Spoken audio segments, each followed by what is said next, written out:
Have you ever lived in America for years, built a family? Said, "I love you" 1,000 times, yet still felt your ears close up every time your partner talks fast? You're not lazy. You're not slow. You're just exhausted from expecting yourself to sound like a native. What if I told you that letting go of that label, perfect English, is exactly how I went from B1 to C2 without a single textbook? And found real love along the way? The question that broke me.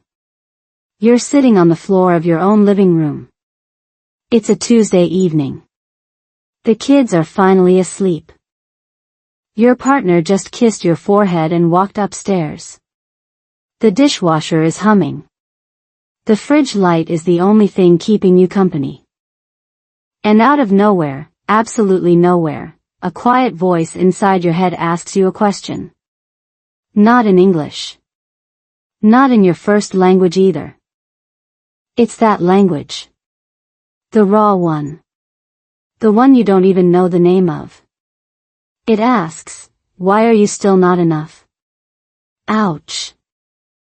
You didn't expect that, did you? You thought this video was going to be another boring listening exercise. Another repeat after me drill.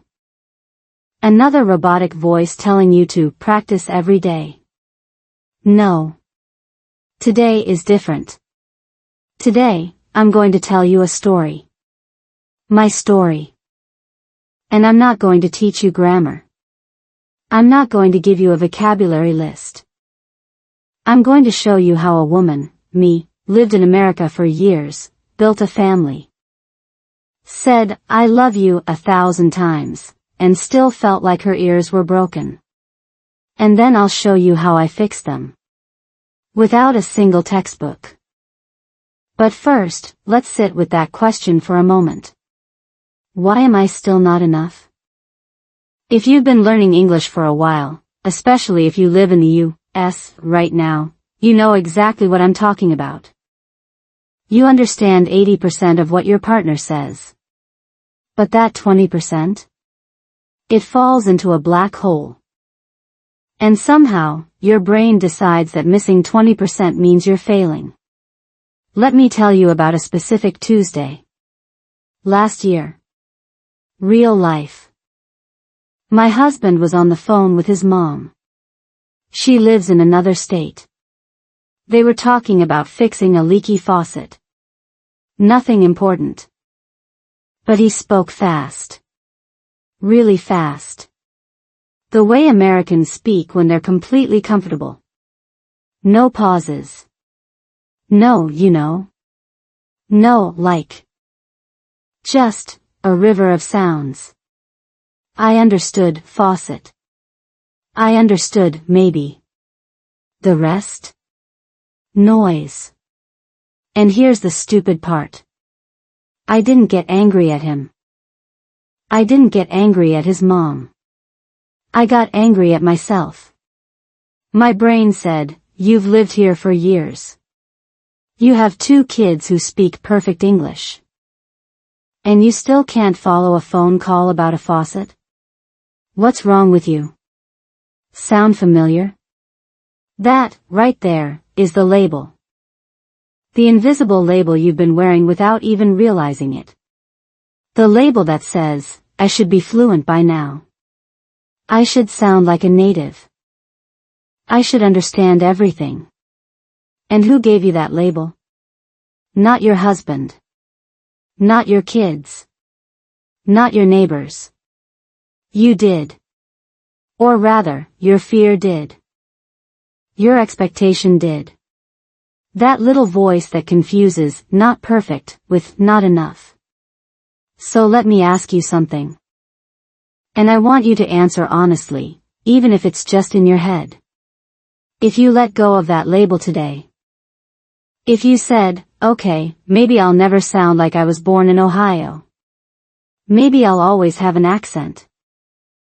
Maybe I'll mispronounce squirrel for the rest of my life." What would change? Would you stop loving your family? No. Would your partner stop loving you?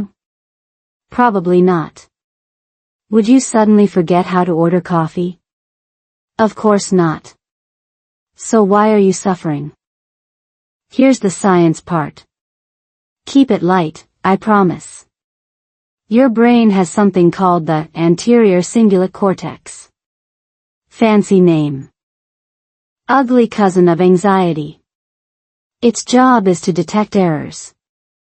When you hear English you don't understand, this part of your brain lights up like a Christmas tree and screams, mistake. Mistake. You're not good enough. But here's the trick your brain forgot to tell you. That alarm is designed for survival. For tigers. For cliffs. Not for missing one word in a conversation about faucets. Your brain is basically crying wolf. And you've been listening to it every single day. So on that Tuesday night, after the kids were asleep, I did something stupid. I walked into the bathroom, looked at myself in the mirror, tired eyes, messy bun, toothpaste stain on my shirt, and I said it out loud. I give up.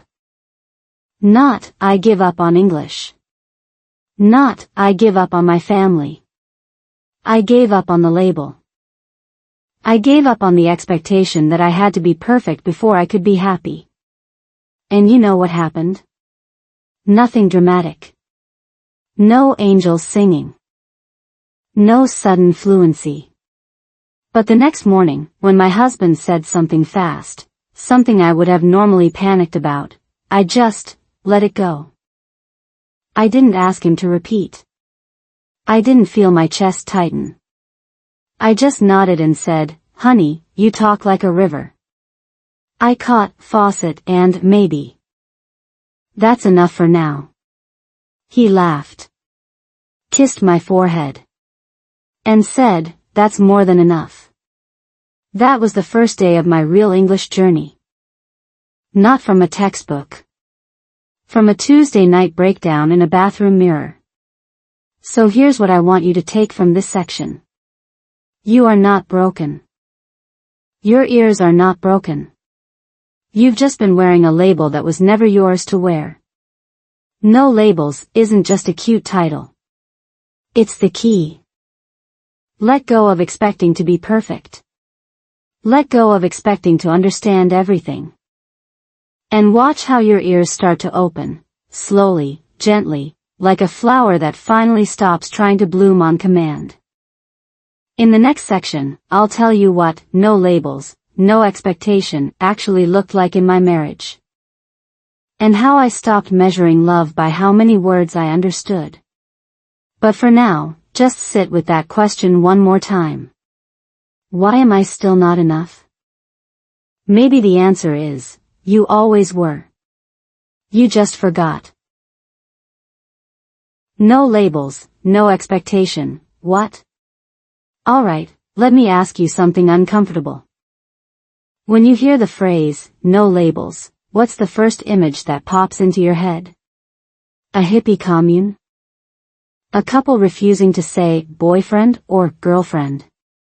Some vague Instagram quote about free spirits? Yeah. I thought so. That's not what I mean.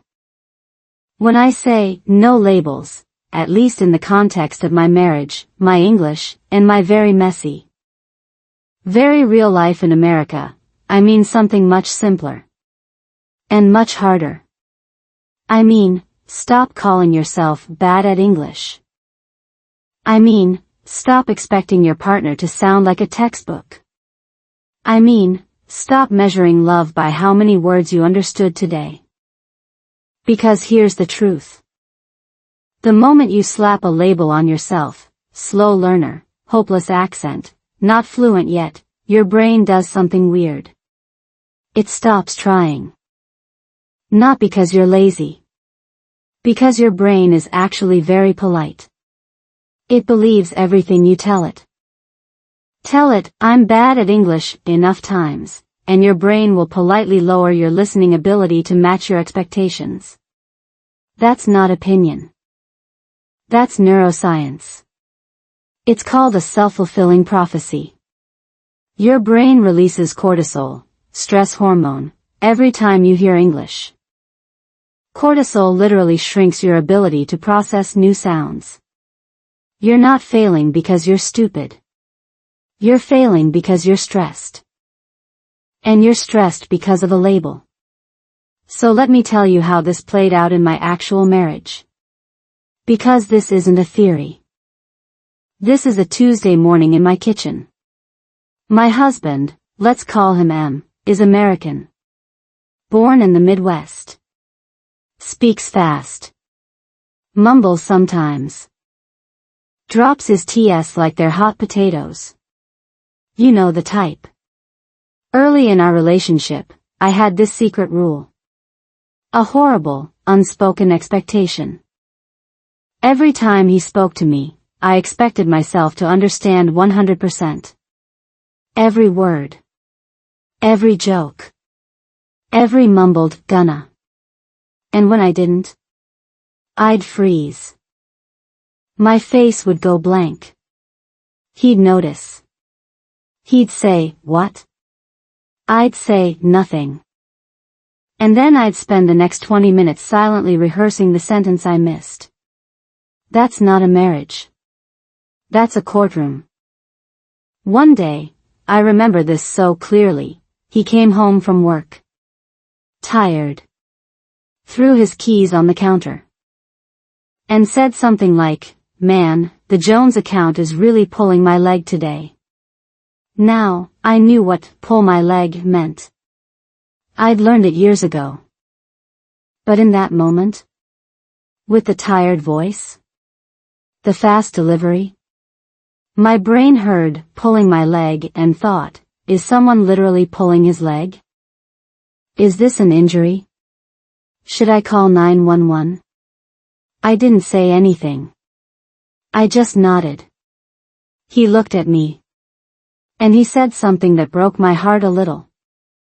"You didn't understand that, did you?" I wanted to lie. I wanted to say, "Of course I did." But I didn't. I just shook my head. And then he did something unexpected. He didn't get frustrated. He didn't roll his eyes. He walked over, put his hands on my shoulders, and said, "Why don't you just tell me when you don't understand? I'm not grading you. I'm your husband." That's when it hit me. I was the one grading myself. I was the one who created the expectation. He never asked me to be perfect. I asked me to be perfect. So I decided to try something. An experiment. I called it the no labels rule. Here's how it worked. Rule number 1, I stopped calling myself an English learner. Sounds crazy, right? But every time I said that label, I felt smaller. Instead, I started saying, I'm someone who speaks English and another language. That's 2. How many do you speak? Rule number 2, I stopped expecting to understand everything the first time. I gave myself permission to ask, wait, say that again? Without guilt. And you know what happened the first time I tried it? He said it again. Slower. Smiling. No judgment. Rule number 3, I stopped comparing my inside to his outside. What do I mean? I heard his perfect, native English and compared it to my struggling, internal monologue. That's like comparing a swan on a lake, calm on top, paddling like crazy underneath, to a fish that's just being a fish. Different creatures. Here's the science behind this. And I promise, this is fun.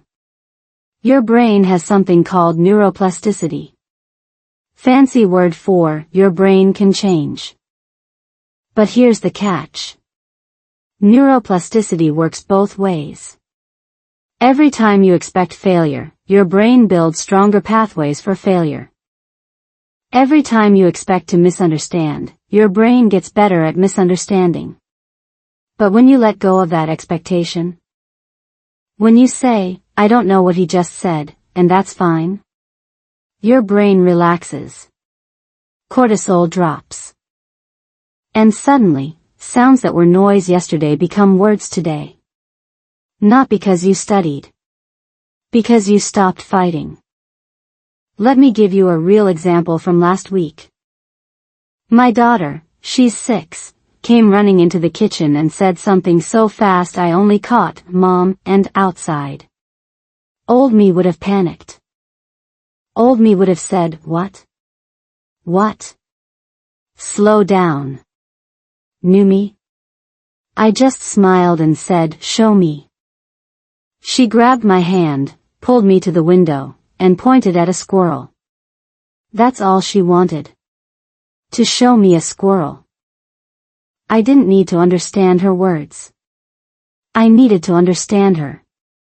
And that's the secret no textbook will ever tell you. Language, at its core, is not about words. It's about connection.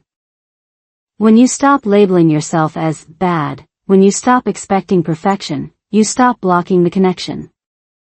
And the connection is what teaches your ears to listen like a native. Because natives don't listen to words. They listen to meaning. They listen to emotion. They listen to the squirrel. So here's your homework for today.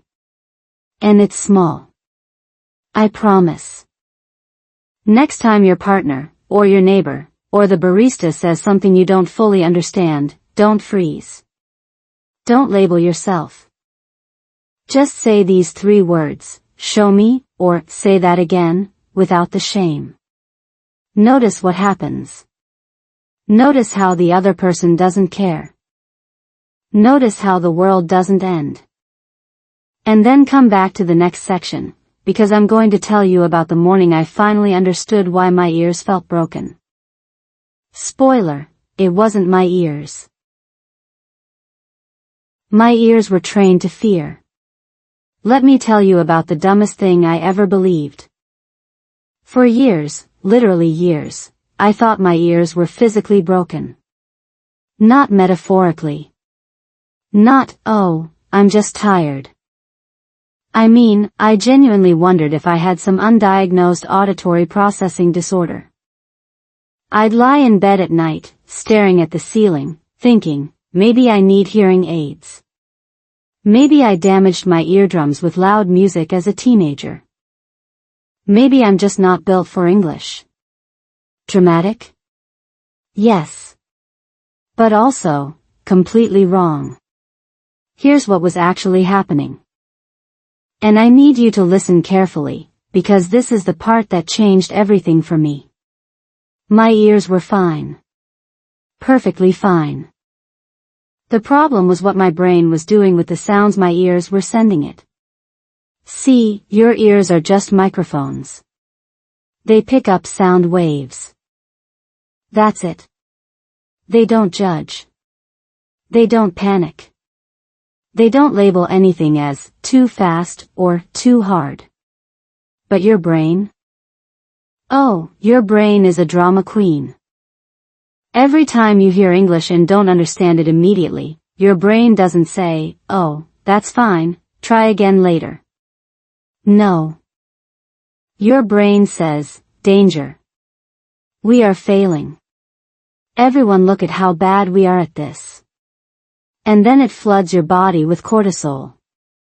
The stress hormone. Now here's the cruel joke. Cortisol does something very specific to your ears. It narrows your auditory focus. In a survival situation, like, say, a tiger is nearby, your brain wants you to hear only the tiger. Not the birds. Not the wind. Not the conversation. So cortisol literally tells your ears, ignore everything except the loudest, most threatening sound. But there is no tiger. There's just your husband asking if you want chicken or fish for dinner. And your brain, bless its paranoid heart, has decided that chicken or fish is a threat. So your ears shut down. Not because they're broken. Because they're following orders. And who gave the order? You did.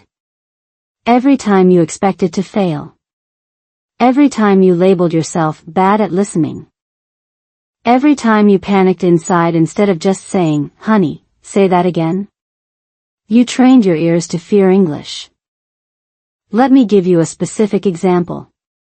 A painful one. Because I want you to feel this in your bones. A few years ago, my husband and I went to a parent-teacher conference for our oldest child. Normal stuff. The teacher was a nice woman from Texas. Spoke fast. Lots of y'all and dropped syllables. She said something like, "Y'all's kid is really coming along with her reading, but we're gonna need to work on her phonemic awareness a bit." I heard, "Y'all's kid, something, reading, something, phonemic, something, bit."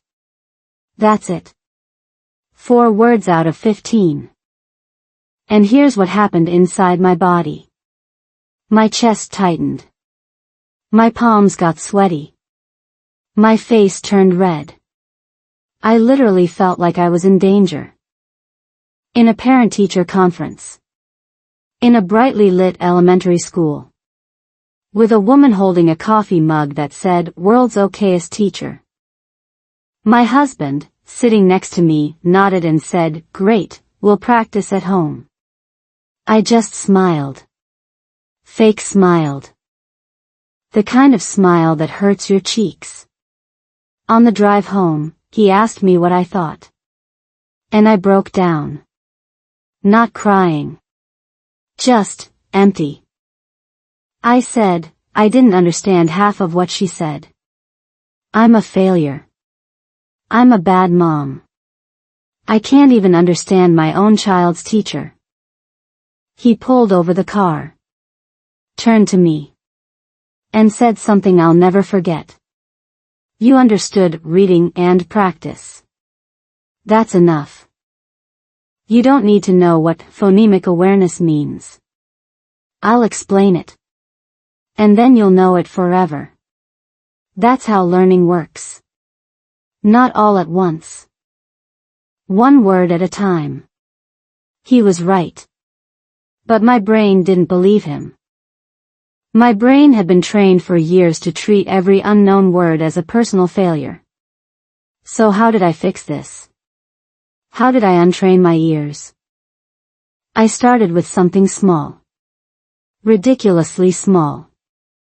I decided to practice listening when there was nothing at stake. Not during important conversations. Not during parent-teacher conferences. Not when my husband was tired or stressed.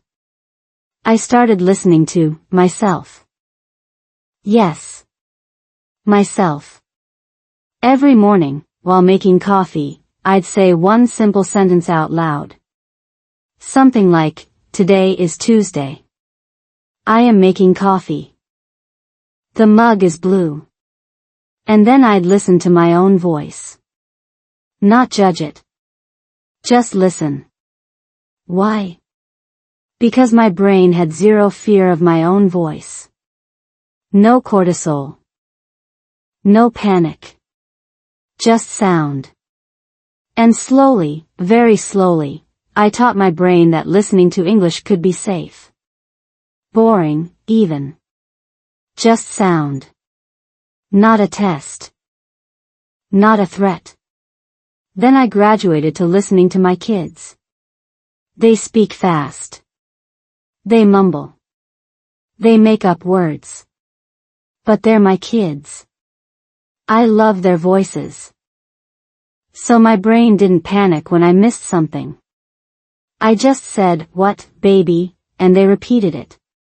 No judgment. Then, after a few weeks of this, I tried listening to my husband again. But this time, I didn't expect to understand everything. I expected to understand maybe 60%. And I was okay with that. And you know what happened? I understood 75%. Then 80%. Then one day, I understood 95% of a whole conversation about refinancing the house, a topic I knew nothing about. My ears weren't broken. They were just scared. And I stopped scaring them. So here's the takeaway. And I need you to write this down somewhere. Or just remember it. Fear is not a learning strategy. If you feel your chest tighten every time someone speaks English fast, you're not bad at listening. You're just trained to be afraid. And you can untrain that. Not with more textbooks. Not with more tests. But by creating small, safe moments of listening where failure is impossible. Listen to a children's song. Listen to yourself say, "Good morning."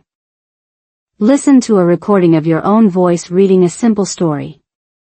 No stakes. No labels. Just sound. In the next section, I'm going to tell you about the morning I finally said, "I give up," and why giving up was the smartest thing I ever did. But for now, try this. Right now. Say out loud, "My ears are not broken. They're just scared." Feel how that lands. Different, right? That's the beginning. The morning I said, "I give up." Let me paint you a picture. A real one. Not the polished, influencer morning routine version. The ugly version. It's 6:47 a.m. The baby woke up at 4:30. The toddler poured orange juice into his cereal instead of milk. My husband is already on a work call in the bedroom. And I can hear him laughing at something his colleague said, something I would definitely not understand if I heard it. I'm standing in the kitchen. Haven't brushed my teeth. Haven't had coffee. Haven't even peed yet. And I'm holding my phone, scrolling through yet another Learn English Fast video. The thumbnail has a white guy with perfect teeth pointing at a whiteboard. The title says, "Understand Native Speakers in 30 Days." 30 days. Ha. I've been here for years. Years. And I still freeze when the barista asks for here or to go. In that mumbled, run-together way that sounds like Feria Togo. So I put the phone down.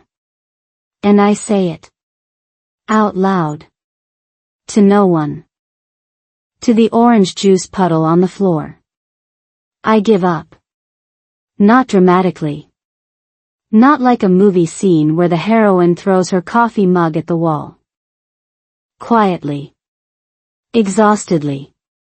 The way you say, "I give up," when you've tried everything and nothing worked. I gave up on being perfect.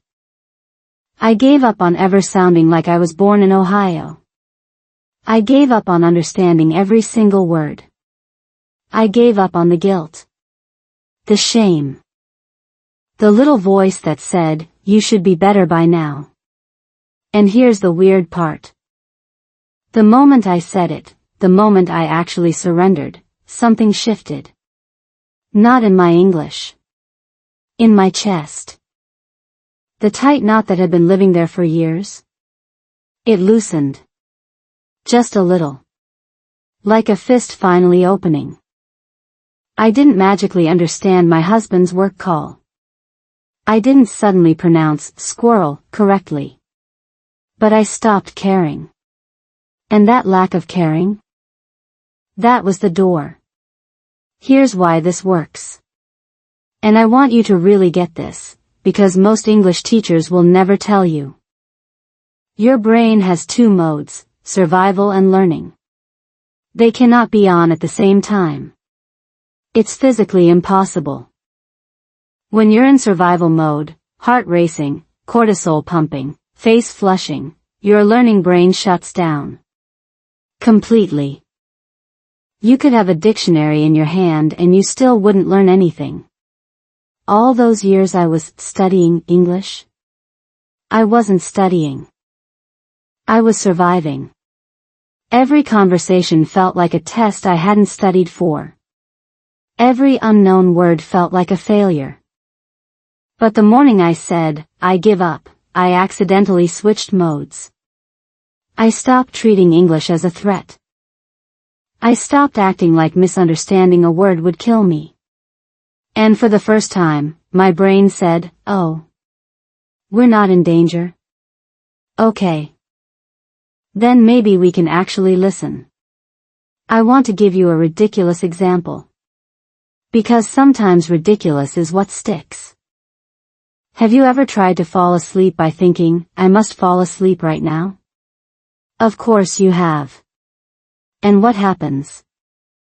You stay awake for 3 hours, furious at your own eyelids. The moment you stop trying, the moment you say, "Fine, I'll just lie here and be awake," that's when sleep finally comes. English is exactly like sleep. The more you demand it, the more it runs away. So that morning, I made a new rule. A stupidly simple rule. Rule, I am allowed to misunderstand. Not, I will try to understand. Not, I will work harder. Just, I am allowed to not get it. No guilt. No shame.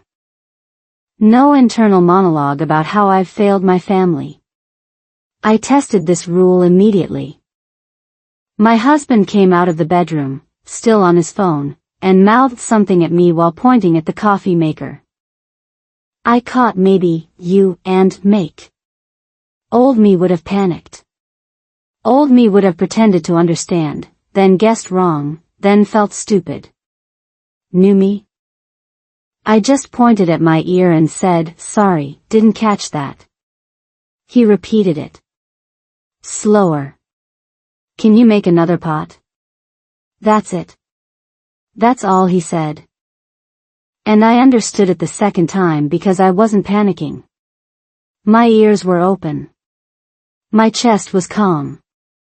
And the words just landed. I made the coffee. Handed him a mug. And he said, "Thanks, babe." 2 words. I understood them perfectly. And for the first time in years, I didn't think that was easy because it was short. I thought that was easy because I let it be easy. Here's the science part. And it's beautiful. When you stop expecting perfection, your brain lowers its affective filter. That's a real term from second language acquisition theory. The affective filter is like a wall. When you're anxious, embarrassed, or frustrated, the wall goes up. Sounds hit the wall and bounce off. Nothing gets through. When you're relaxed, the wall comes down. Sounds flow in. Your brain can actually process them. The morning I said, "I give up," I didn't learn any new words. I didn't study grammar. I just took the wall down. And suddenly, English that had been bouncing off for years started seeping in. Not because I got smarter. Because I got calmer. So let me ask you something uncomfortable. What would happen if you gave up? Right now. Not on English. On the expectation. On the label. On the voice that says you're not good enough. What if you walked into your next conversation and silently said to yourself, "I am allowed to miss things. I am allowed to ask for repeats. I am allowed to sound like me." Would the world end? No. Would your partner stop loving you? No. Would you forget everything you've learned? Also no. But something else might happen. Something quieter. The knot in your chest might loosen. Your ears might stop feeling like they're stuffed with cotton. And you might, just might, hear a word you've been missing for years. Not because you tried harder. Because you stopped trying so damn hard. That morning, after I made the coffee, I sat on the couch and listened to my husband finish his work call. I didn't understand all of it. Maybe 60%. But I didn't panic. I just sat there, holding my warm mug, and let the sounds wash over me. And for the first time, I thought, this isn't so scary. That was the beginning of everything. In the next section, I'm going to tell you how I stopped expecting and started hearing, and why letting go of perfect is the most advanced English lesson you'll ever learn. But for now, try this. Say it out loud. Right where you are. I give up. Feel how light that is. That's not failure. That's freedom. How I stopped expecting and started hearing. So here's the embarrassing part. After that morning, the I give up morning, I didn't suddenly become fluent. I didn't wake up the next day understanding every mumbled word from my husband. I didn't magically acquire a native accent while brushing my teeth. What actually happened was much less cinematic. And much more useful. I started noticing things. Little things. Things that had been happening right in front of me for years, but I was too busy panicking to see. For example, my daughter, who was 3 at the time, didn't know how to say refrigerator. She said refrigerator. Dropped the first re completely. Did she care? No. Did anyone correct her? No. Did she stop talking because she wasn't perfect? Absolutely not. She just kept saying refrigerator until one day, months later, she accidentally said the whole word. And nobody clapped. Nobody said, good job. It just happened. That's when it hit me. Children don't learn language by expecting perfection. They learn by expecting connection. They want the milk. They want the toy. They want your attention. The words are just tools. Messy, incomplete, often wrong tools. But tools nonetheless. Adults? We do the opposite. We want the perfect words first. Then we'll allow ourselves to connect. And that's exactly backwards. So I decided to experiment on myself. Like a little lab rat. But a cute one. I called this experiment the low-stakes listening hour. Every day, for 1 hour, not even straight, just accumulated, I would put myself in situations where understanding English was not critical. Not important. Not life or death. What does that look like?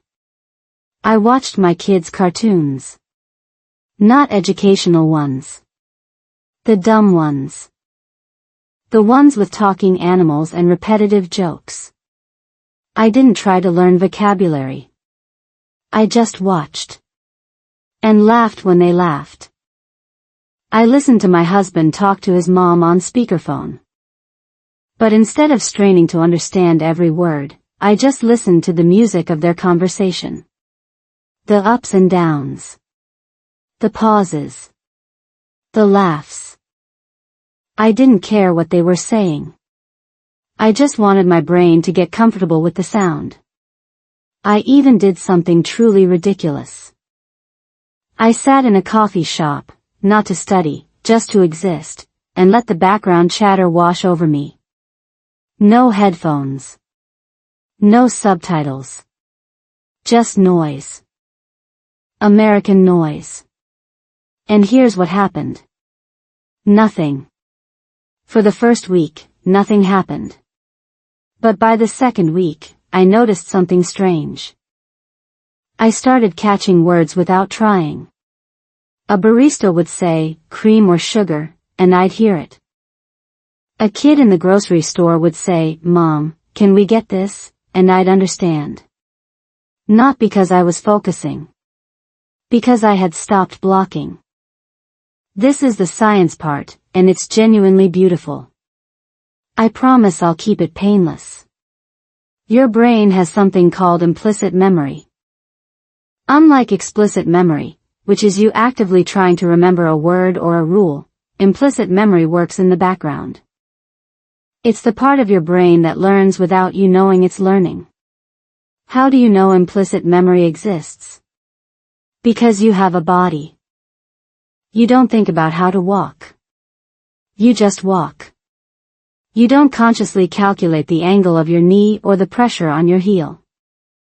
Your implicit memory learned all that when you were a toddler, and it's been running the show ever since.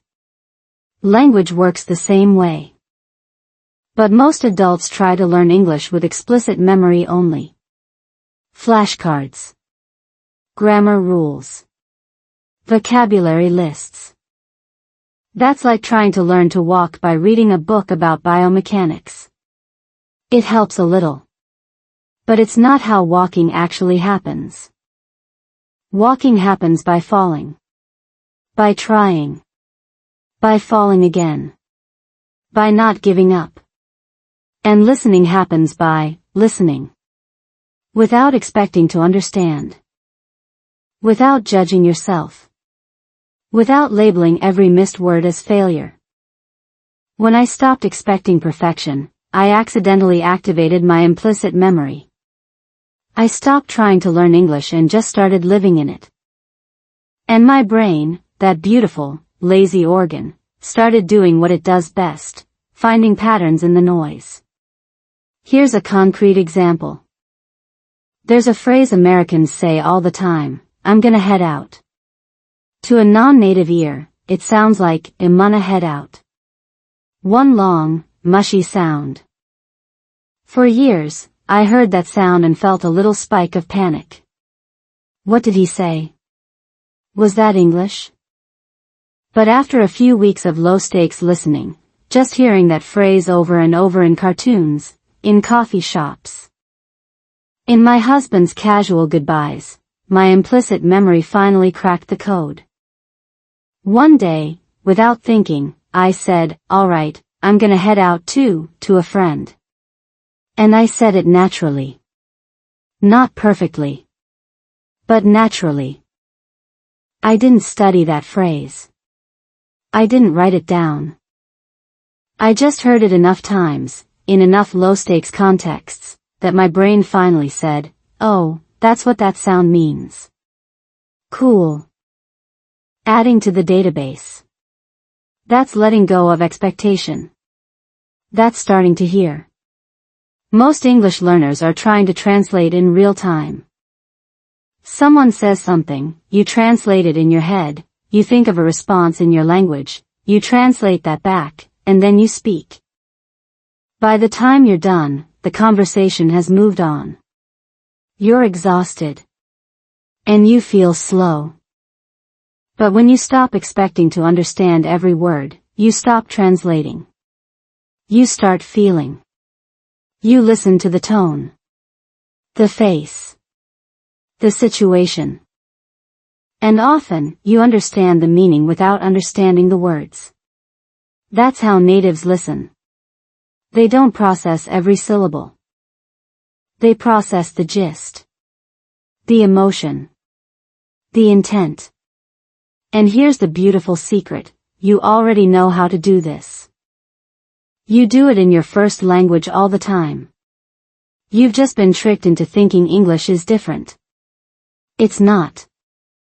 So here's your assignment for this section. And it's small. I promise.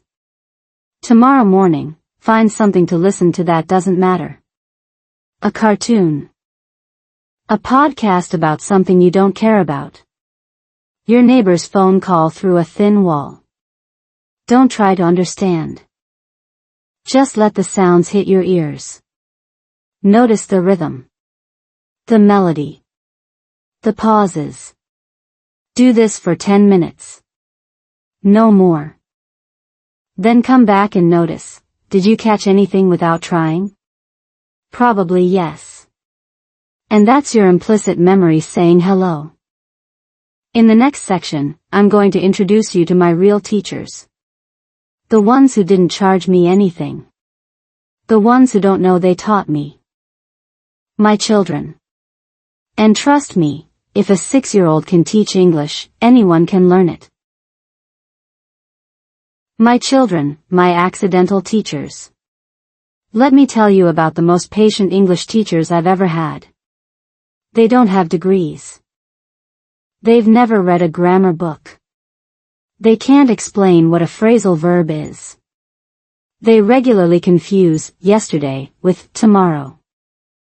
And they have absolutely no idea they've been teaching me for years. They're my kids. I have two. A daughter who just turned 6, and a son who's 3. Both born in the U.S. Both speak English the way fish swim, effortlessly, thoughtlessly, beautifully. And for a long time, watching them speak made me feel terrible. Terrible in that quiet, shameful way you don't admit to anyone. My 3-year-old had better pronunciation than me. My 6-year-old used idioms I'd never heard. They both spoke faster than I could follow, and they weren't even trying. But then, one afternoon, something shifted. My daughter was building a tower with blocks. She knocked it over by accident and said, "Oh shoot. I messed up." Not, "I made a mistake." Not, "I failed." Just, "I messed up." Then she rebuilt the tower. No crying. No shame spiral. No inner monologue about how she should be better at block towers by now.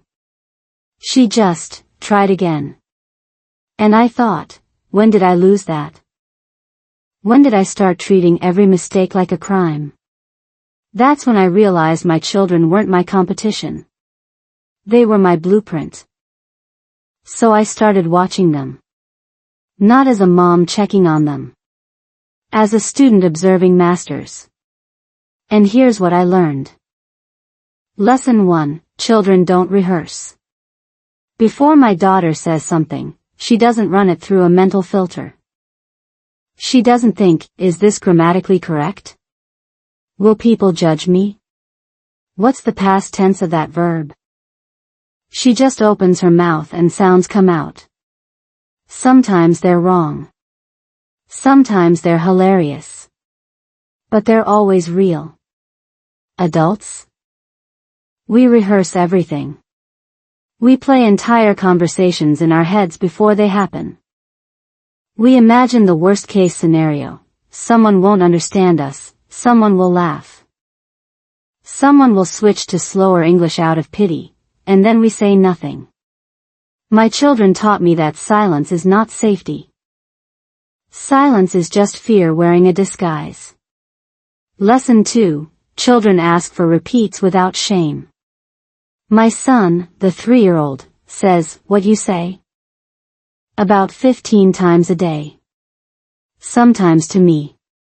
Sometimes to his sister. Sometimes to the vacuum cleaner. He doesn't feel stupid. He doesn't apologize. He just genuinely wants to know what you said. And you know what happens when he asks? People repeat. Happily. Because he's 3, and 3-year-olds are allowed to not understand. But here's the secret I discovered, you're also allowed to not understand. You just forgot. Somewhere along the way, you decided that adults must know everything. That's not a rule. That's a story you told yourself. And my son, bless his messy little heart, never got that memo. Lesson 3, children don't care about accents. My daughter has a friend at school whose mom is from Brazil. She speaks English with a beautiful, rolling accent. My daughter has never once mentioned it. Not because she's polite, she's 6, she has no filter, but because she genuinely doesn't notice. She hears the person, not the accent. Meanwhile, I've spent years wincing every time I say a word with a th sound. Years. And for what? My kids have never corrected me. My husband has never corrected me. The only person who cared about my accent was me. So I decided to try something scary. I started speaking to my children the way they speak to me. Without rehearsing. Without apologizing. Without silently editing every sentence before it left my mouth. The first time I did it, I said, "Can you put your shoes on?" And accidentally said shoe instead of shoes. My daughter didn't notice. My son was already running away barefoot. The world did not end. The second time, I said, "I'm gonna make lunch," with an accent so thick I barely recognized my own voice. My daughter said, "Okay, I want a peanut butter sandwich." No comment about my accent. No laughter. Just lunch. That's when it hit me, I was the only one keeping score. Here's the science behind this. And it's my favorite part. Children learn language through what's called social interaction theory. They don't learn from books or drills. They learn from trying to connect with people they love. Every time a child says something wrong and you understand them anyway, their brain releases dopamine, the feel-good chemical. Dopamine says, "That worked. Do that again." Adults, especially adult language learners, often miss out on this dopamine loop. Because we're so focused on being correct that we forget to connect. We say something perfectly grammatical but emotionally flat. And then we wonder why we're not improving. My children didn't teach me new vocabulary. They taught me something more valuable. They taught me that connection is the engine of learning. Not perfection. Not repetition. Not flashcards. Connection. So I started a new daily practice. I call it the 5-minute mess. Every day, for 5 minutes, I speak to my kids in English without editing myself. I don't correct my grammar. I don't repeat words to fix my pronunciation. I just talk. About the weather. About their day.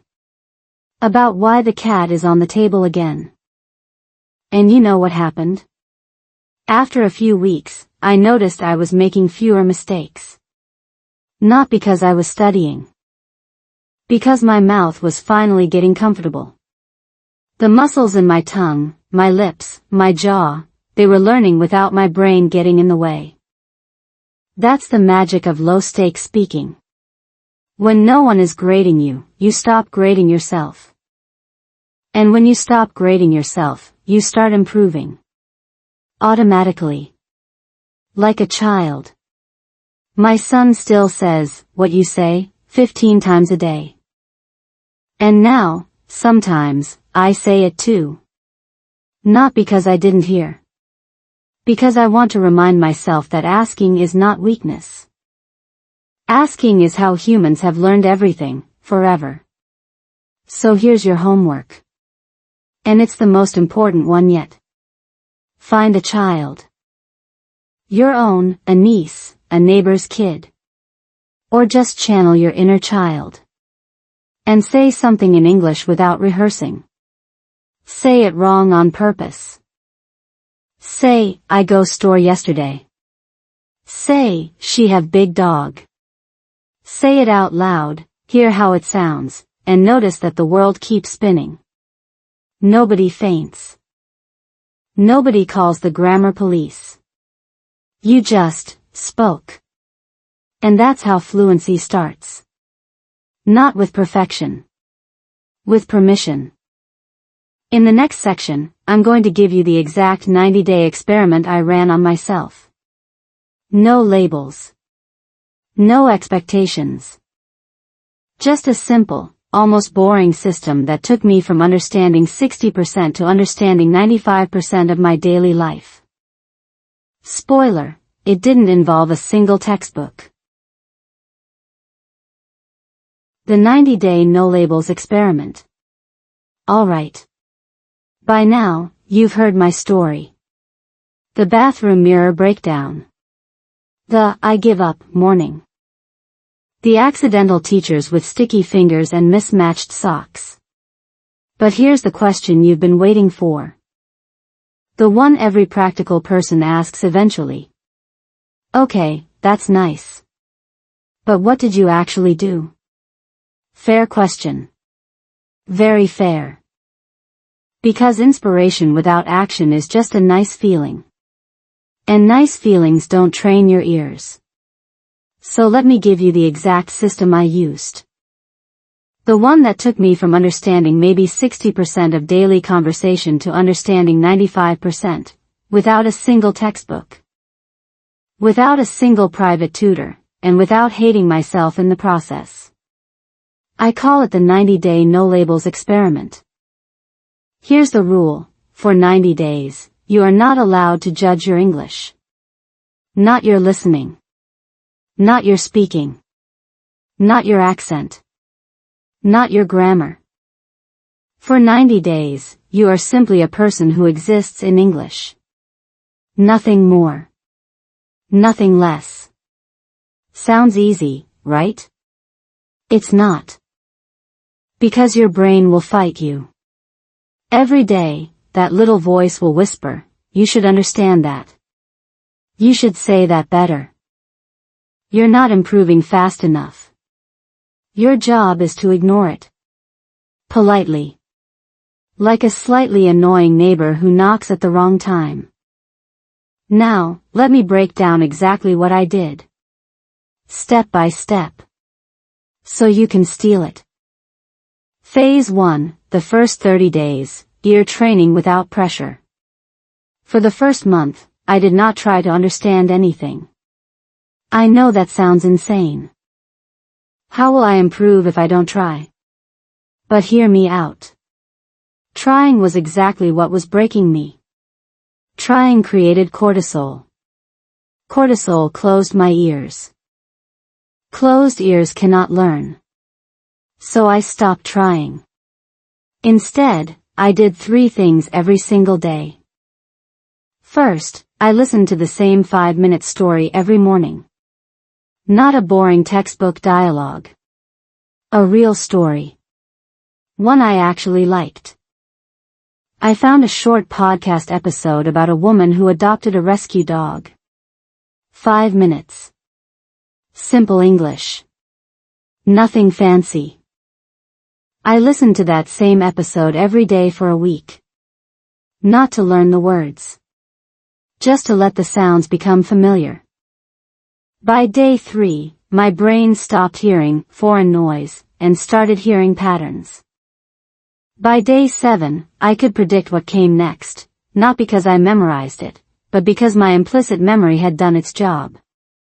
Second, I turned off all subtitles. Every single one. Netflix, YouTube, even the closed captions on my kids' cartoons. Gone. This was terrifying at first. Without subtitles, I understood maybe 40% of a show. But here's what I discovered: my brain hates gaps. When you remove the crutch, your brain works harder to fill in the missing pieces. Not harder in a stressful way. Harder in a curious way. Like a puzzle. And by the end of the first month, without subtitles, I was understanding 60%. Just from listening. No studying. Third, I stopped asking, what does that mean, and started asking, what's the feeling? When my husband said something I didn't fully understand, I stopped translating.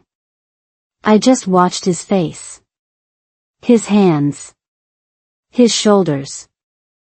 Humans communicate more with their bodies than their mouths anyway. And guess what? I usually got the gist. Not the words. The gist. And the gist was enough. Phase 2, the second 30 days, same story, 7 times. This is where things got weird. And effective. I took that same 5-minute story from phase 1, the rescue dog, and I listened to it 7 times in a row. Same story. Same voice. Same words. 7 repetitions in one sitting. Why 7? Because research shows that the average native speaker needs about 7 exposures to a new word or phrase before it moves from short-term to long-term memory. Non-natives might need more. But 7 is the magic number for pattern recognition. The first time I listened, I caught maybe 50%. The second time, 60%. By the 5th time, I was noticing small words I'd missed before, actually, probably, just. By the 7th time, I wasn't even listening anymore. I was just hearing. The way you hear a song you've played 100 times. And here's the beautiful part. After that 7th listen, I could repeat whole phrases without thinking. Not because I memorized them. Because my mouth had accidentally learned them. The rhythm, the stress, the little pauses, they had seeped into my muscles. I did this with a different story every week. Same process. 7 listens. By the end of the 2nd month, my ears had stopped treating English as a foreign language. It just felt like sound. Familiar sound.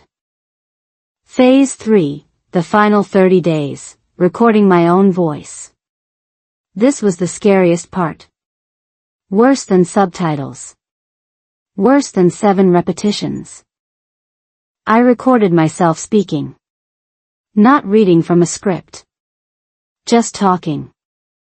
For 2 minutes every day, I would open my phone's voice recorder and say anything. What I ate for breakfast. What my kids were fighting about. Why the dishwasher was making that noise again. Then I would listen back. The first time I did this, I wanted to throw my phone across the room. My accent sounded thick. My grammar was full of small errors. My rhythm was choppy. It was, objectively, not good.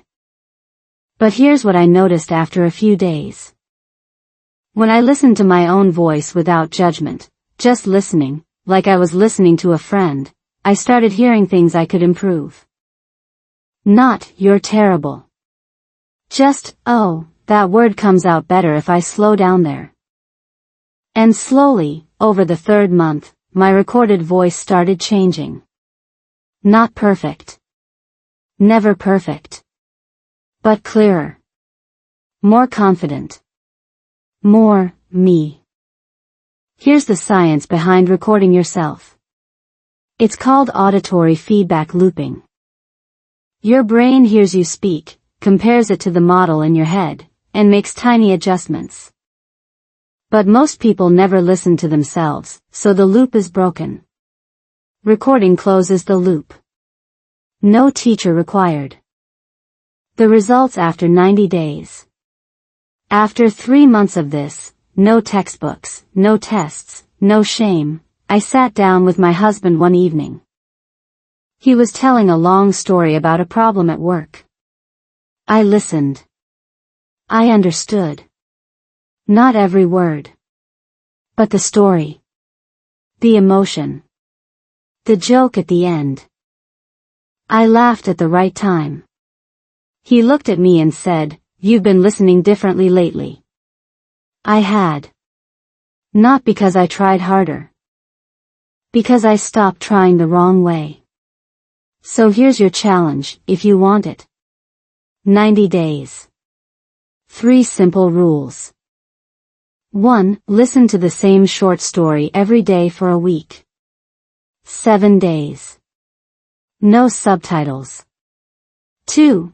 Turn off all subtitles on everything. Let your brain swim without floaties. 3. Record yourself speaking for 2 minutes every day. Listen back. No judgment. Just listen. That's it. No apps to buy. No courses to enroll in. Just you, your ears, and a little patience. In the next section, I'm going to show you what actually shifted inside me, not just my English, but my entire relationship with sound, that took me from B1 to C2 without a single exam. Spoiler, It had almost nothing to do with vocabulary. What train your ears like a native actually means. Let me tell you about a myth. A very expensive, very popular, very wrong myth. The myth says, native speakers understand every single word they hear. They have perfect ears. They never miss a syllable. And if you want to understand them, you need to train your ears to be just as perfect. Sounds reasonable, right? It's complete nonsense. Here's the truth. Native speakers don't understand every word. They understand enough words. And they're extremely good at pretending they understood the rest. I learned this by accident. One evening, my husband and I were watching a movie. A character said something like, "I'm gonna go grab some grub, you want anything?" I paused it and asked, "What's grub?" He said, "Food." I said, "Oh. So he said, I'm gonna go grab some food?" He laughed. "No," he said, "grub." But yeah, same thing. Then I asked him, "Did you know that word when you were a kid?" He thought about it. "I guess. I mean, I just picked it up. I don't remember learning it."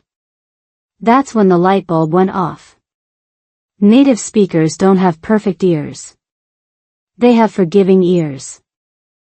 They hear, "I'm gonna go grab some grub," and their brain fills in the gaps automatically.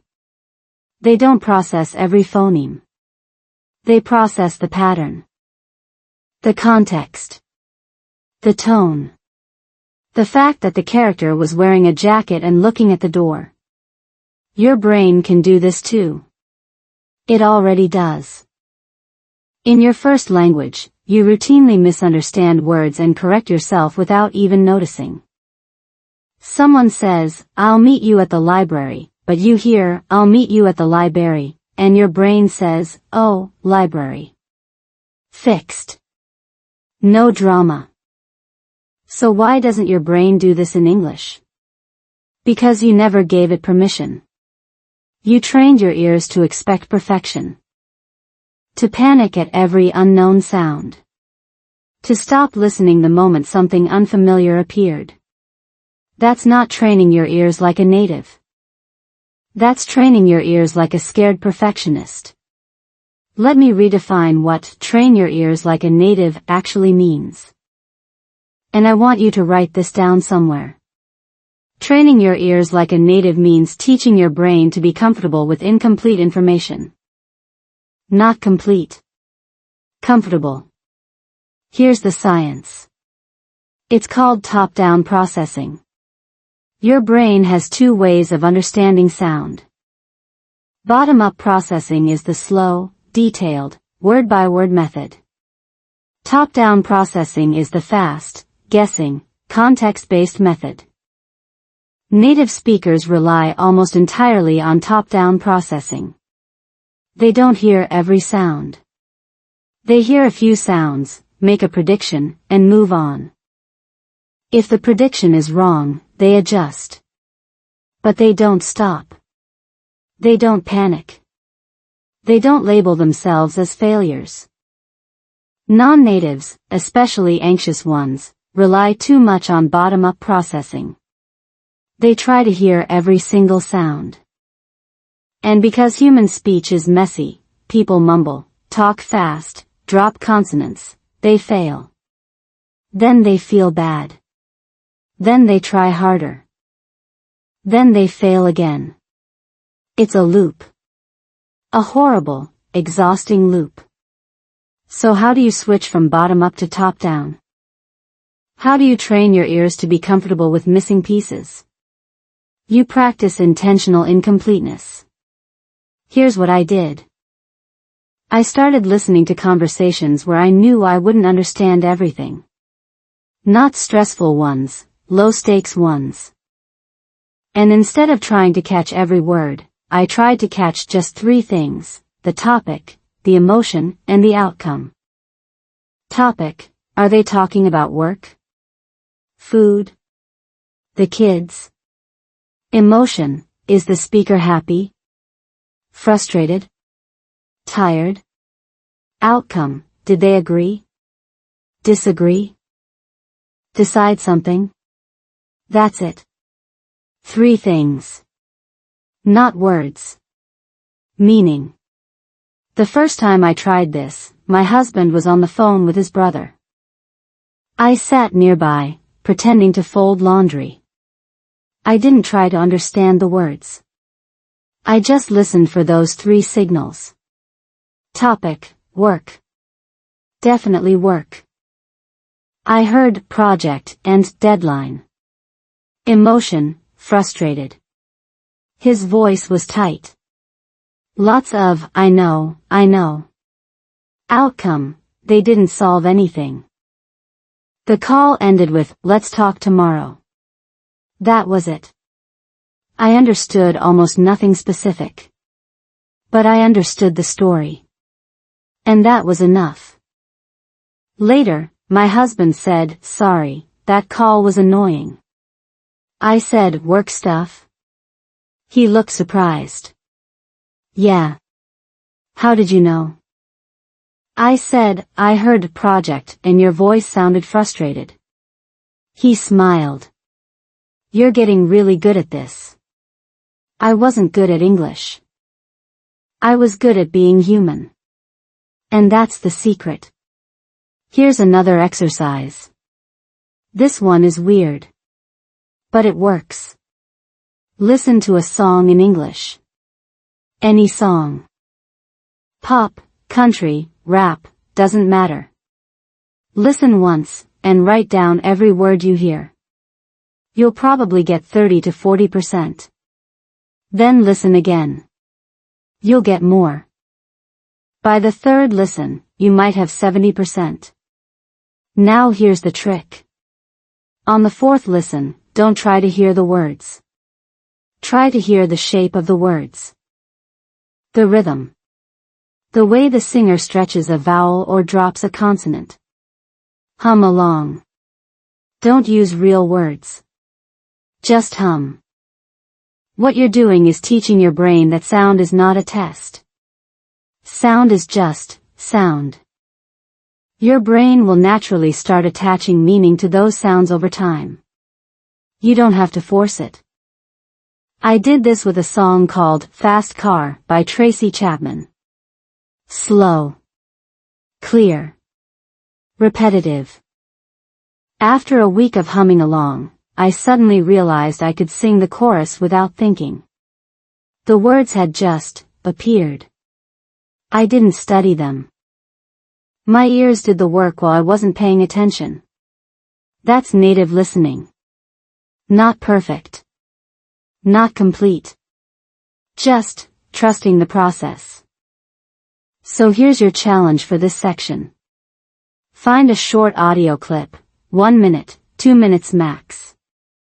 A commercial, a song chorus, a scene from a show. Listen to it once. Don't try to understand. Just notice, topic, emotion, outcome. That's it. Then listen again. And again. 3 times total. Each time, ask yourself, what am I understanding now that I didn't understand before?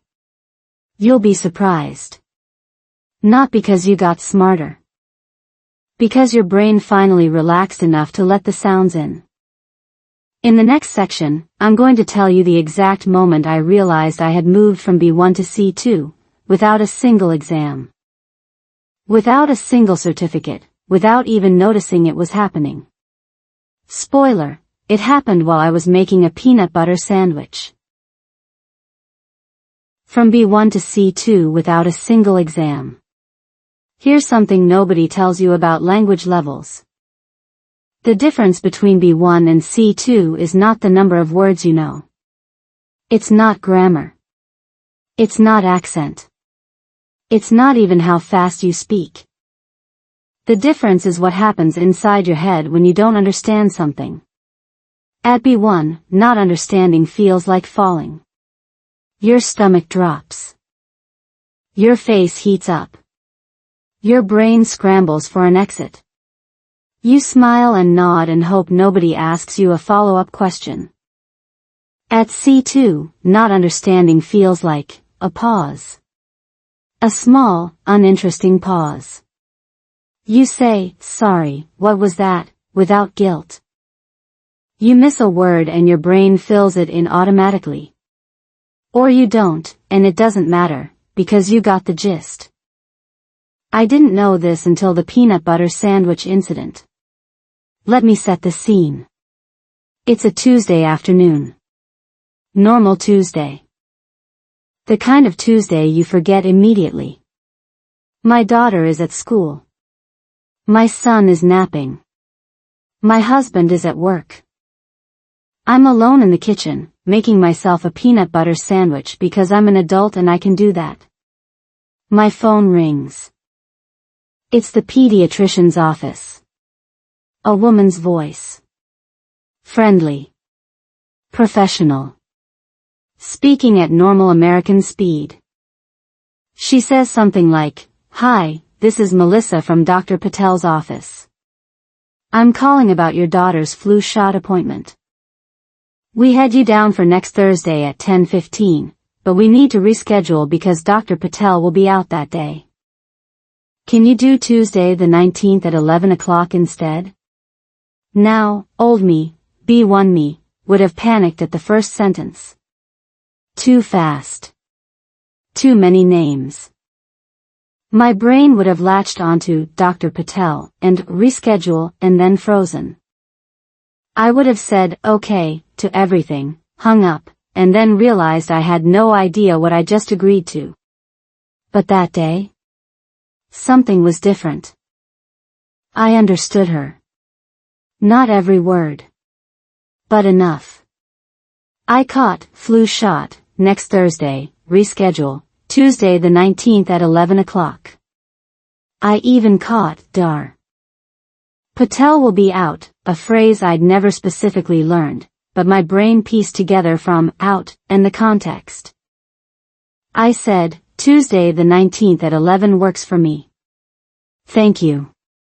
She said, great, I'll update the chart. Have a good day. I said, you too. And then I hung up. Made my sandwich. Ate it. Didn't think about the call again until hours later. That night, I mentioned to my husband, oh, they moved the flu shot to Tuesday the 19th. He said, okay. And then I froze. Not because I didn't understand something. Because I realized, I handled that phone call. Alone. Without panic. Without asking anyone to repeat. Without rehearsing the answer in my head first. I just did it. Like a native. Not a perfect native. A normal one. That's when I understood, I had moved from B1 to C2. Not because I took a test. Because my internal experience of not knowing had completely changed. Here's the science. And it's beautiful. Language proficiency levels, A1, B1, C2, are not about vocabulary size. A native speaker typically knows about 20,000 words.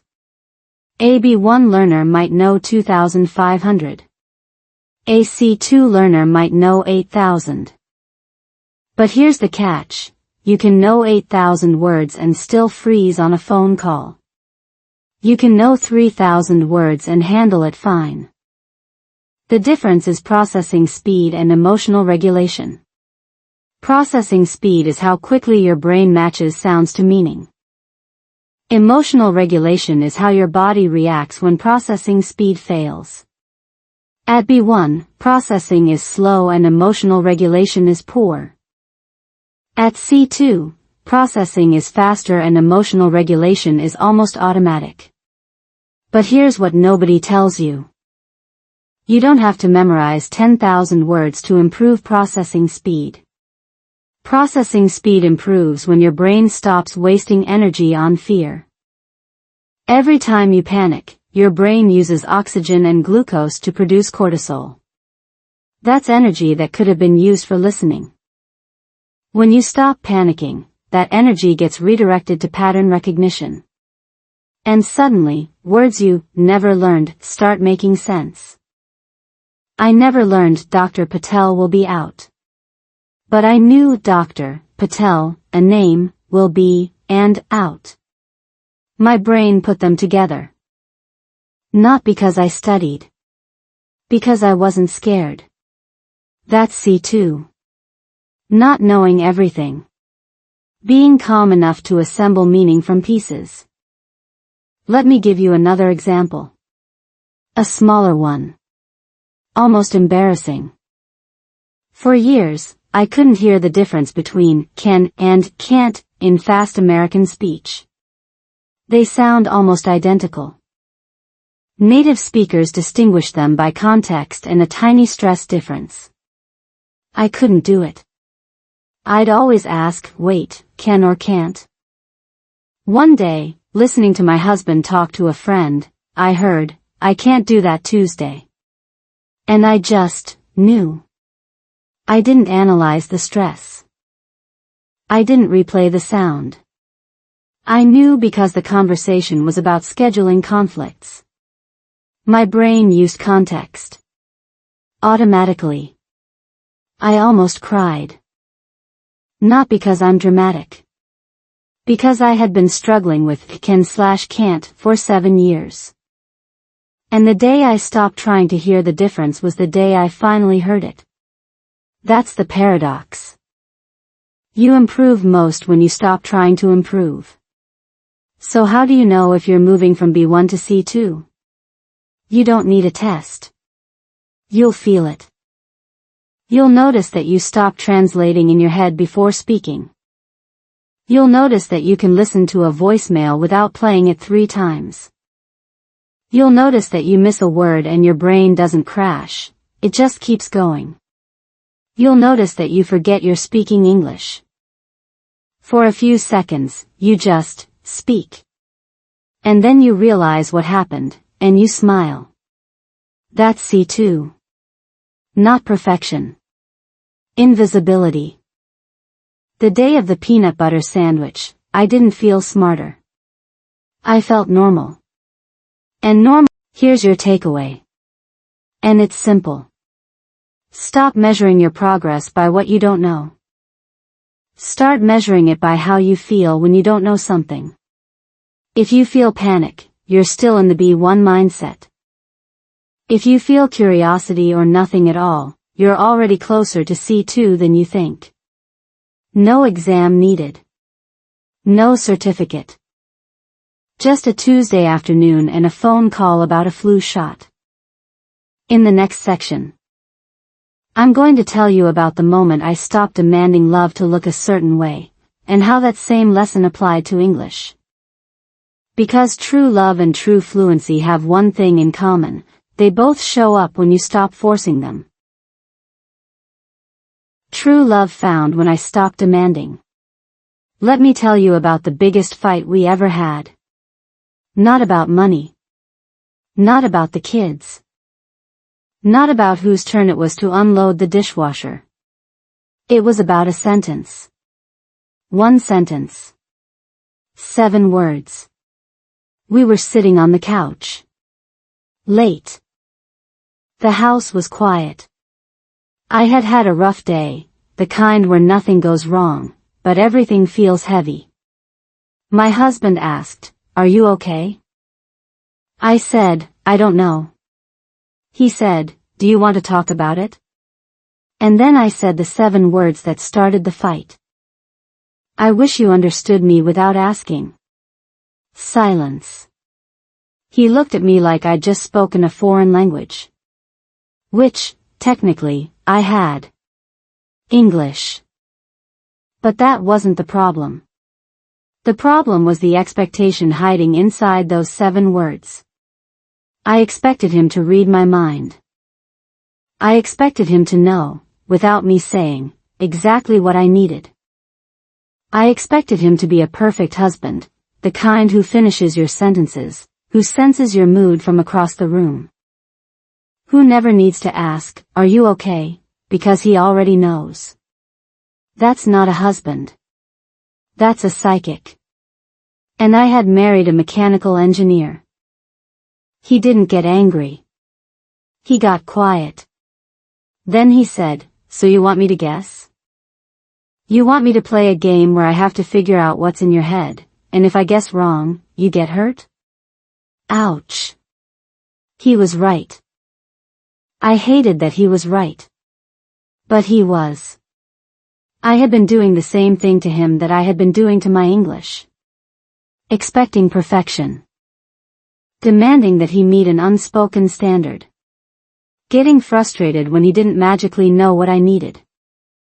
And here's the truth I didn't want to admit. I wasn't angry at him. I was angry at myself.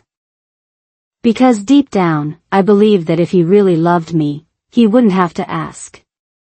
And if I really loved him, I wouldn't have to explain. That's not love. That's a hostage situation. So I did something scary. The same thing I did with English. I let go of the expectation. I said, "You're right. I'm sorry. Can I just tell you what I need?" He said, "Please." I said, "I need you to listen. Not fix anything. Just sit here with me for 5 minutes." He put his arm around me. We sat in silence. And then I talked. Not about anything important. Just the heaviness. The small frustrations. The feeling of being tired in a way that sleep doesn't fix. He listened. Didn't solve anything. Didn't offer advice. Just listened. And when I finished, he said, "Thank you for telling me." That was it. No dramatic music. No crying into each other's shoulders. Just two people who stopped demanding mind reading and started using their words. That night, I realized something. The same rule that fixed my English also fixed my marriage. Stop demanding. Start communicating. And give the other person permission to be human. Let me explain what I mean. When I was learning English, I demanded that I understand everything immediately. That demand created anxiety. Anxiety blocked my ears. And I blamed the language for being too hard. When I let go of the demand, when I said, "I'm allowed to miss things," my ears opened. Not because English got easier. Because I got kinder to myself. Same thing with my husband. When I demanded that he read my mind, I was setting him up to fail. No human can read another human's mind. That's not love. That's a setup. And every time he failed to guess correctly, I felt unloved. Not because he didn't love me. Because I had chosen a test that was impossible to pass. When I let go of that demand, when I said, "He's not a mind reader, and that's okay," I started actually telling him what I needed. And guess what? He almost always showed up. Not because he's perfect. Because I finally gave him the instructions. Here's the science. And it's my favorite part. Psychologists call this the expectation gap. It's the space between what you secretly hope will happen and what actually happens. The bigger the gap, the more you suffer. You have an expectation gap in English. You hope to understand 100%. You actually understand 70%. The 30% gap feels like failure. But the gap isn't real. It's just a number you made up. No one else is measuring it. You have an expectation gap in love. You hope your partner will know what you need without being told. They don't. The gap feels like loneliness. But again, you made up the rule. They never agreed to be a mind reader. Closing the gap doesn't require the other person to change. It requires you to change your expectation. I'm not saying you should accept less. I'm saying you should accept reality.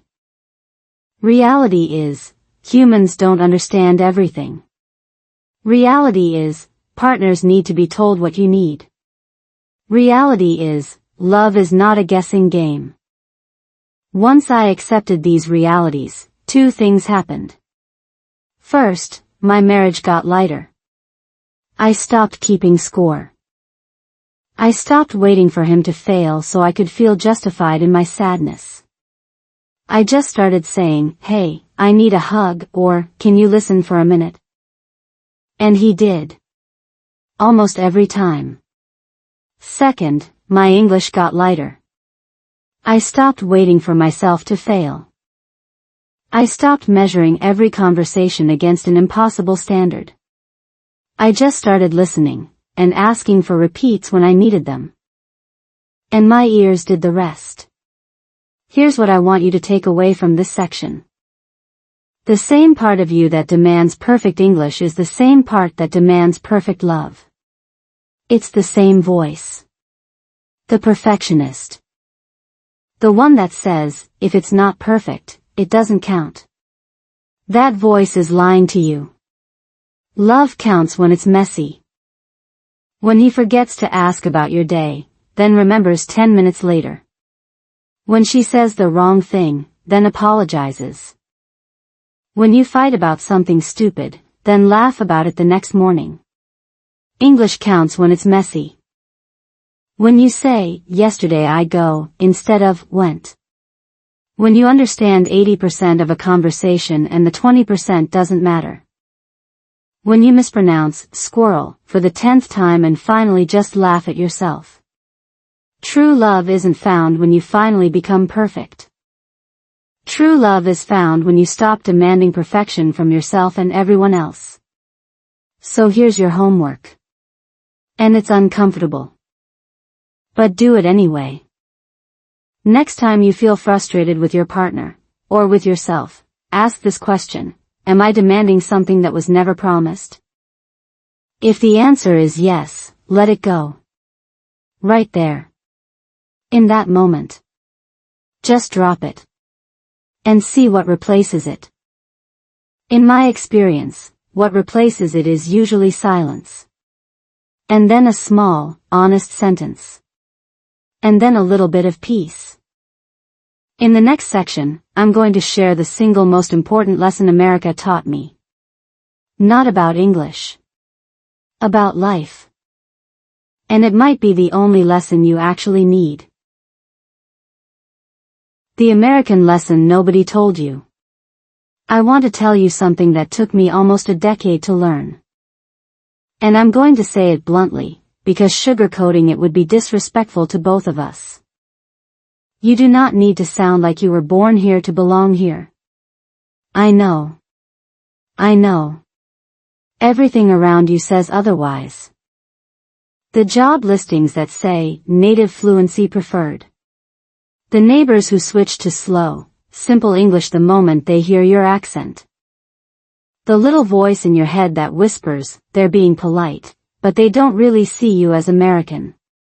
That voice is loud. And persistent. And wrong. Let me tell you a story about a woman I met at my kids' school. Her name is Maria. She's from Mexico. Been in the U.S. for 23 years. Has 3 kids, all born here. Works as a nurse. Speaks English with an accent you could drive a truck through. One day, at a school event, I heard her talking to another mom. Fast. Confident. Laughing. Making jokes I barely understood. Her grammar wasn't perfect. Her pronunciation wasn't either. But she was holding that conversation like she owned it. Afterwards, I said to her, "Maria, your English is so good." She laughed. Real laugh. Not a polite one. "My English is terrible," she said. But my personality is excellent. I've thought about that sentence every day for 2 years. My English is terrible, but my personality is excellent. She wasn't being modest. She was being free. She had stopped measuring herself by a standard that was never hers. She knew her English had holes. She also knew that her warmth, her humor, her ability to make people feel seen, those things didn't require perfect grammar. And here's the American lesson nobody told you. America is not a country of perfect English speakers. It never was. It's a country of people who showed up with their imperfect English, their thick accents, their strange idioms, and they built things anyway. They fell in love anyway. They raised children anyway. They became nurses and teachers and engineers and bus drivers, all with English that would make a grammar teacher cry. The myth of the native speaker is just that. A myth. There is no single native speaker. There are millions of them, and every single one speaks differently. Mumbles. Drops consonants. Uses slang that didn't exist 5 years ago. Makes up words when they forget the real ones. You think you're not fluent? Half the people born here can't spell necessary without autocorrect. So why are you holding yourself to a higher standard than them? Here's what I finally understood after years of feeling like an outsider. The thing that makes you not American, your accent, your grammar mistakes.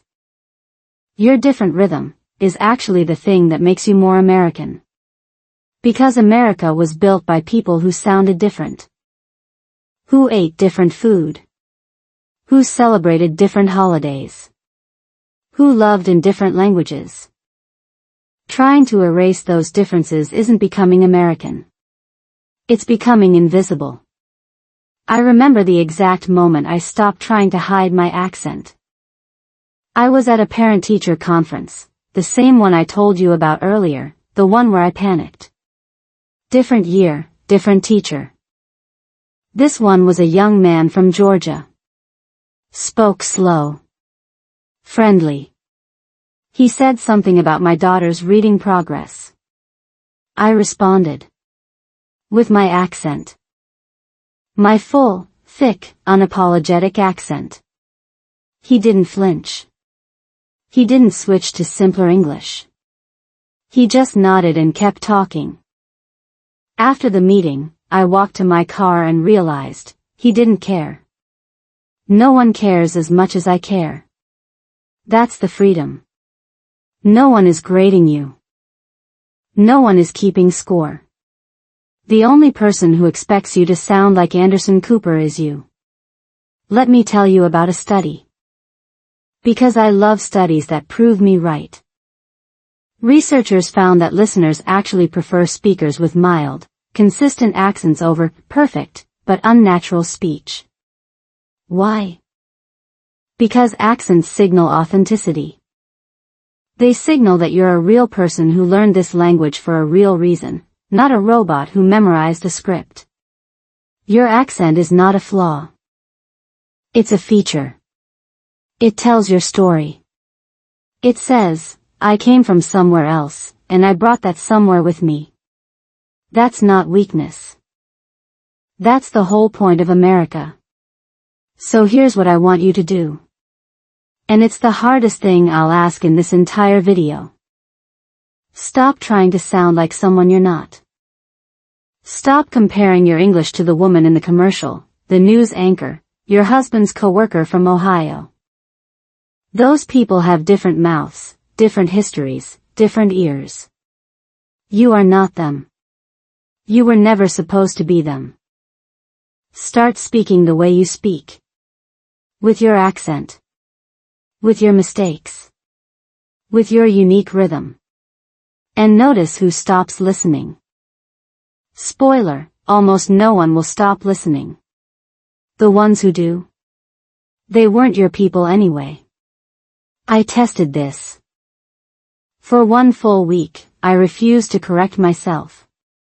Every time I said, yesterday I go to the store, I just kept talking. No apology. No self-correction. No embarrassed laugh. The result? Nothing.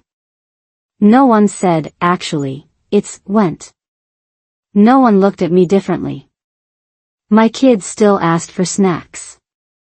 My husband still kissed me goodnight. The world kept spinning. But something inside me shifted. I felt lighter. Less like a student. More like a person. That's the American lesson. You don't earn belonging by erasing yourself. You earn belonging by showing up. Messy. Accented. Imperfect. And letting people love you anyway. Maria, the nurse from Mexico, taught me that. Not with a lecture. With a single sentence, my English is terrible, but my personality is excellent. I want you to steal that sentence. Rewrite it for yourself. My English isn't perfect, but I am kind. My accent is thick, but my love is real. I make mistakes, but I show up. Say it out loud. Right now. Feel how different that is from, I'm not good enough. America doesn't need you to be perfect. America needs you to be you. Accent and all. In the final section, the last one, I'm going to give you a simple, immediate exercise.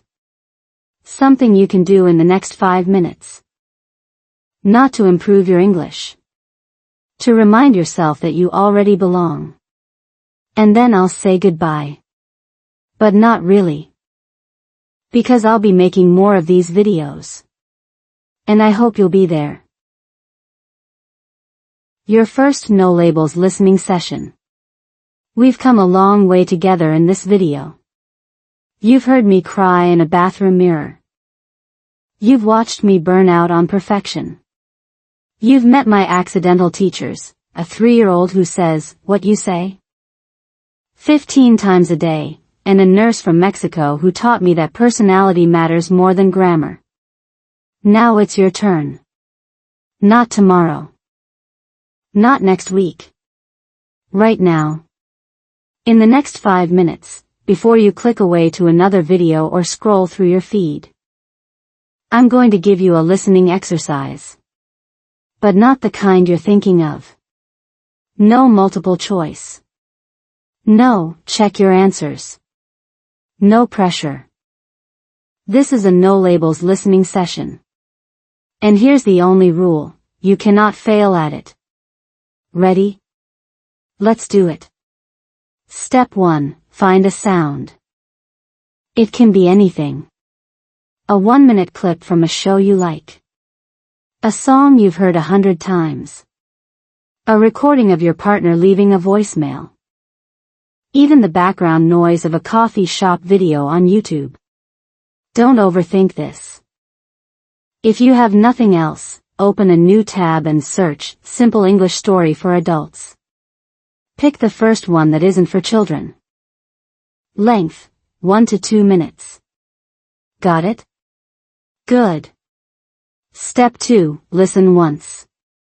No translating. Press play. Close your eyes if that helps. Do not try to understand every word. Do not translate in your head. Do not pause to look up a word. Just let the sounds hit your ears. Notice the rhythm. The ups and downs. The pauses. The emotion in the voice. If you understand nothing, that's fine. If you understand everything, also fine. The goal is not comprehension. The goal is familiarity. Step 3, listen again. This time, count the words you do understand. Not the ones you miss. The ones you catch. Even small words, the, and, but. Even words you're not 100% sure about. Count them on your fingers if you need to. At the end, you'll have a number. Maybe 10. Maybe 30. Maybe 50. That number is not a grade. It's just data. It's proof that your ears are working. Step 4. Listen a third time. This time, guess the story. Without understanding every word, what is this about? Is someone happy? Sad? In a hurry? Are they talking about food? Work? Love? You don't need to be right. You just need to guess. Because guessing is what native speakers do. They guess constantly. They're just very fast at it, so it doesn't feel like guessing. Step 5. Say one sentence out loud. Any sentence. From the clip. Or about the clip. Or completely unrelated. Just open your mouth and say something in English. It can be wrong. He go store yesterday. Perfect. She have big dog. Beautiful. I no understand but I try. Even better. You just spoke. Without rehearsal. Without permission. Without a teacher telling you, good job. That's the exercise. 5 steps. Less than 5 minutes. No labels. No expectations. Now here's the secret. If you do this once a day, just 5 minutes, just this simple loop, your ears will change. Not because you're studying. Because you're listening. And listening, without fear, is the only thing that has ever taught anyone a language. I'm not asking you to believe me. I'm asking you to try it for 1 week. 7 days. 5 minutes each day. On day 8, come back to this video, or the next one I make, and notice, do you feel different? Do you hear differently? Do you panic less? I think you will. Because I did. And I'm nobody special. I'm just a woman who got tired of being tired. Who decided that understanding 70% was enough. Who stopped demanding perfection from herself and started accepting presence. You can do that too. You're already doing it. You watched this entire video, 90 minutes of English, and you're still here. That's not nothing. That's everything. So here's my final question for you. What would change if you stopped trying to be perfect and just started being present? For me, everything changed. My marriage got lighter. My kids got a mom who laughs at her own mistakes. My ears finally opened. And I found true love, not the fairy tale kind, but the real kind. The kind that says, I don't understand you sometimes, and I love you anyway. That's the no labels life. That's letting go of expectation to find something better than perfection. Connection. You're ready for it. You always were. So here we are. End of the story. Or maybe, just maybe, the beginning of yours. You came here to train your ears. But what if the real training wasn't about sounds? What if it was about silence? The silence after you stop demanding perfection. The quiet moment when you say, I give up, and suddenly, for the first time, you can actually hear. I didn't find fluency by trying harder. I found it by trying softer. By letting go of the label, the expectation, the voice that said I wasn't enough. And the same thing happened in love. The moment I stopped demanding my husband read my mind, he started showing up. Not perfectly. Really. That's the secret no app will sell you. No textbook will print it. No influencer will shout it. You already belong here. Your accent is not a problem. Your mistakes are not failures. They're proof that you're brave enough to try. Now I have a small request. Not for me. For you. If this video touched something in you, if you felt even 1 second of, "That's exactly how I feel," then do 2 things. First, take 5 minutes right now and do the no labels listening session I just showed you. Pause this video, do the exercise, and come back. I'll wait. Second, subscribe to this channel. Hit the bell. Not because I want a bigger number. Because I'm going to keep making videos exactly like this one. Real stories. Real struggles. Real English. Slow. Gentle. No pressure. And I don't want you to miss the next one, the one that might change everything for you. Comment below with one word, enough. Just that word. As a reminder to yourself that you've always been enough. I read every comment. And I'll be there, cheering for you. This is not goodbye. This is see you in the next video.